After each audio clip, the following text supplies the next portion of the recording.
An Iraqi website reported Wednesday that there was a botched attempt to poison Hezbollah leader Hassan Nasrallah, claiming that Iranian doctors were rushed to Lebanon to treat him late Sunday night.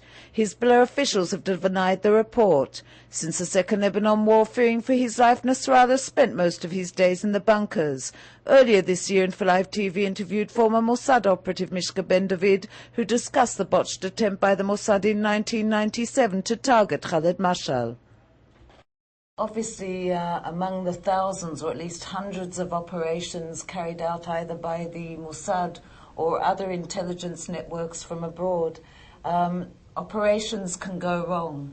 And I remember an attempt by the Mossad to target Khaled Masha in Jordan. And if I'm not wrong, you were a member or involved in that specific operation. What happened? Or if you can use it as an example of something that went wrong. I will use it as example both of something that went right and something that went wrong. Okay. Israel and the Mossad was not allowed to operate in Jordan and not even to collect information about Jordan from the time of the peace treaty that was signed by Prime Minister Rabin and by King Hussein. After the two assassination bombs in Jerusalem that took place about 2 months apart from each other in Ben Yehuda and in the market, and took a toll of dozens of lives. We were ordered to find the heads of the Hamas in Jordan. And within a couple of weeks of hard work, we knew everything.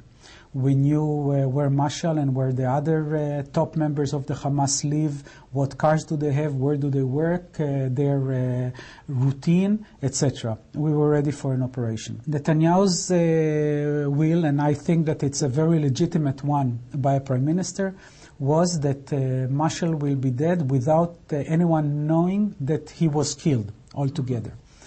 This involved actually touching him. Mm-hmm. And it meant that the combatants around him were unarmed. This was not the kind of operation that the Mossad carried out before. The combatants didn't know how to do it, and the result was a big mess that ended up very wrong. Everything that Netanyahu didn't want to happen did happen. Including severing the ties with Jordan, etc. But this is a risk that the Prime Minister can and should take, and this is a misfortune that can happen in an operation. It does show, however, again, of the capabilities of the Mossad.